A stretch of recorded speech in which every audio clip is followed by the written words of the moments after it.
उत्तर प्रदेश में सियासी दलों की निगाहें निषाद वोट बैंक पर है और केवल यूपी की नहीं बल्कि बिहार की जो पार्टी है वो भी इसी निषाद वोट बैंक के सहारे यूपी में इस बार अपनी धमक दिखाने की कोशिश में जुटी हुई है। हमारे साथ मुकेश सहनी है, बिहार सरकार में मंत्री हैं, एनडीए के सहयोगी हैं, लेकिन उत्तर प्रदेश चुनाव से पहले अपनी पार्टी को लेकर काफ़ी तेजी से काम कर रहे हैं और कह रहे हैं कि अगर हम चाहें तो बीजेपी का खेल यूपी में बिगाड़ देंगे। खेल बिगाड़ देंगे आप?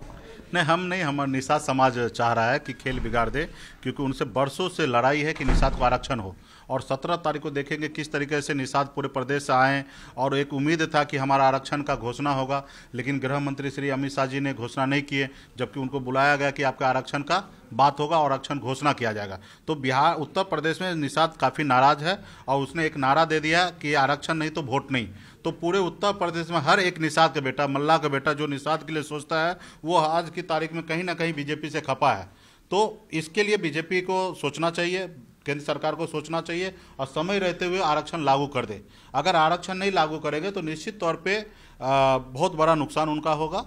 और मैं पहले से निर्णय ले चुका हूँ, आज नहीं निर्णय लिया हूँ कि 165 सीट पर लड़ेंगे, अकेले लड़ेंगे, किसी से गठबंधन नहीं करेंगे। उसके लिए पूरी तैयारी हो चुका है। आपने देखा कि आज 165 सीट पर हमने प्रभारी भी नियुक्त कर दिया और सबको एक मोटरसाइकिल लेके भेज दिया और गांव-गांव टोला-टोला घूमेंगे। ये नहीं कि 4 चक्का दे दिए और वो एक जगह बैठे रहेंगे, आगे जाने के लिए रास्ता नहीं है। उनके पास ऐसे रास्ता दे दिए कि कहीं एक टापू पर अगर एक घर भी है तो क्योंकि निषाद समाज का जो घर है वो कहीं ना कहीं मेन रोड से कटा हुआ नदी के किनारे रहता है, वहां पे जाने में तकलीफ होता है। सवाल हमारा ये है कि आप एनडीए के सहयोगी हैं, वहां आप मंत्री हैं, यहाँ आप कह रहे हैं कि अगर बीजेपी ये नहीं करेगी तो उसके लिए मुश्किल होगी। आप खुद अपने उम्मीदवार उतारेंगे तो नुकसान तो बीजेपी का ही होगा और आप उसके सहयोगी दल हैं। तो मैं देखिए, एक दोस्ती के नाते तो मैं उसको सही राह तो दिखा ही रहा हूँ ना कि भाई आप समय रहते आरक्षण लागू कर दीजिए तो आपका सब निषाद आपको वोट दे देगा, 95% निषाद वोट दे देगा।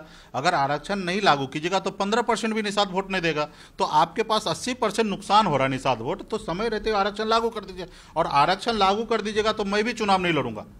आपको बगैर कंडीशन आपको मदद कर देंगे पूरे प्रदेश में कि आप चुनाव भारतीय जनता पार्टी के लिए वोट दे दीजिए। अगर आप वोट नहीं दीजिए, आरक्षण नहीं कीजिएगा तो मेरा तो फर्ज बनता ना अपने समाज के लिए लड़ाई लड़े, क्योंकि मेरा जो मैं मुंबई छोड़कर बिहार आया अपने समाज की लड़ाई लड़ने के लिए आया। ये जो पॉलिटिकल पार्टी है ये एक आंदोलन करते करते हमने एक पॉलिटिकल पार्टी बना लिया। ये मैं कुछ राजनेता सत्ता में आने के लिए, मंत्री बनने के लिए मैं सोच के नहीं आया था, मैं लड़ाई लड़ने के लिए आया था। आज एक स्थिति बना कि मेरी अपनी सरकार है बिहार में एनडीए का और वहां से मंत्री बनने का मुझे मौका मिला और मैं अपने समाज के लिए काम कर रहा हूं। अब मेरी लड़ाई है दिल्ली से पूरा होना है। अगर बिहार से होना रहता तो सरकार में अभी तक पूरा करा लेते, ना तो सरकार गिरा देते। तो आज तो हमारे काम जो है दिल्ली से होना है और हम आज केंद्र सरकार से नाराज हैं।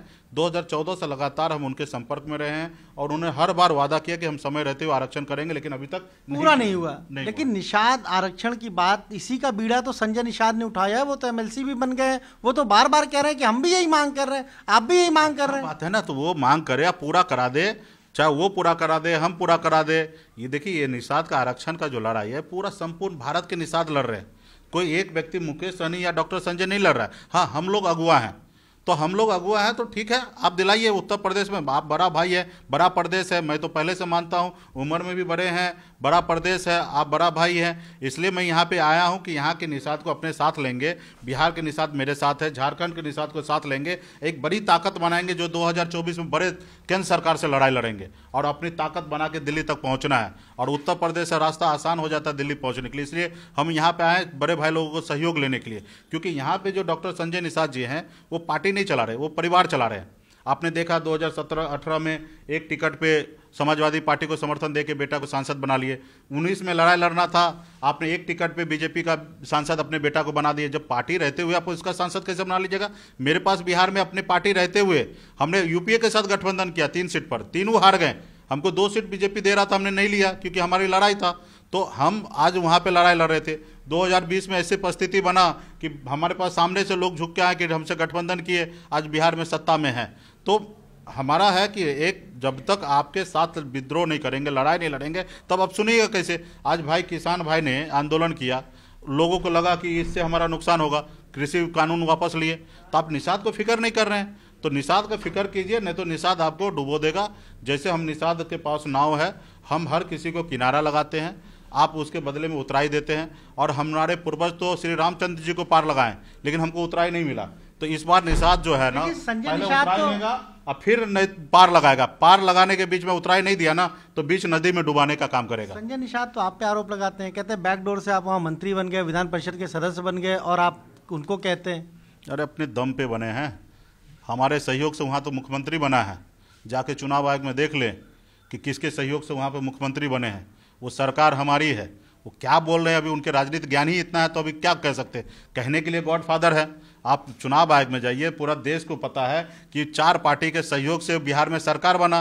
125 आरक्षण तो अभी वहां पे भी नहीं मिला निषादों को। आरक्षण तो कभी भी से मिलना ना, कभी भी सरकार गिर सकती है फिर तो। हाँ, अगर बहुत ज्यादा अगर उलट पुलट हुआ, समस्या होगा तो कुछ भी होगा, क्योंकि हमें तो आरक्षण चाहिए। अगर मैं आज यहाँ पे लड़ाई लड़ रहा हूँ, मुझे लोग बोल रहा है कि आप यहाँ लड़िएगा तो आपका बिहार में आपको सरकार से बाहर निकाल देंगे, मतलब निकाल दो। आपके विधायक, अच्छा ऐसा आपको कहा है? साइड से बोला जाता है, आपके विधायक को खरीद लेंगे तो खरीद लो। ये समाज ने 4 विधायक बनाया, ये समाज चाहेगा तो कल 40 विधायक बनाएगा। तो मुझे इस समाज के साथ रहना, इसके लिए लड़ाई लड़ना है। तो लोग क्या बोलता है उसका परवाह नहीं करते। हम अपने कंडीशन से अपनी लड़ाई लड़ते हैं, समाज के लिए लड़ाई लड़ते हैं। हाँ, अगर सामने वाले को अगर मेरा फिक्र है, बीजेपी अगर मानता है मैं उसका दोस्त हूँ, मित्र हूँ, तो उसको काम कर देना चाहिए। ऐसा तो नहीं होगा जब चुनाव की तारीखें घोषित हो तो आप साथ आ जाएं बीजेपी के? नहीं, ऐसा नहीं होगा। और ऐसा होगा एक ही शर्त पे, वो जब आरक्षण लागू कर देगा। हम तो कह रहे हैं ना कि आज आरक्षण लागू कर दे, कल उनके साथ दे देते हैं। एक आखिरी सवाल, आपने अभी नई इकाई बनाई है यूपी में, लेकिन आपके प्रदेश अध्यक्ष चले गए, उन्होंने तमाम आरोप लगा दिए कांग्रेस ज्वाइन करते ही।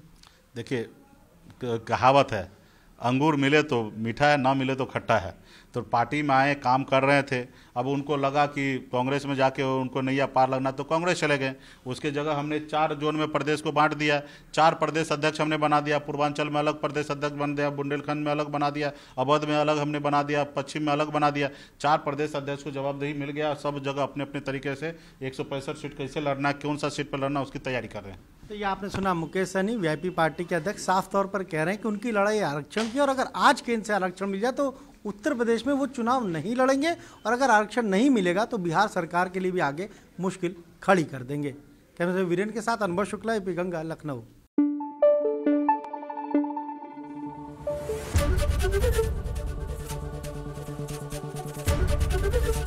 एबीपी गंगा, खबर आपकी, जुबान आपकी।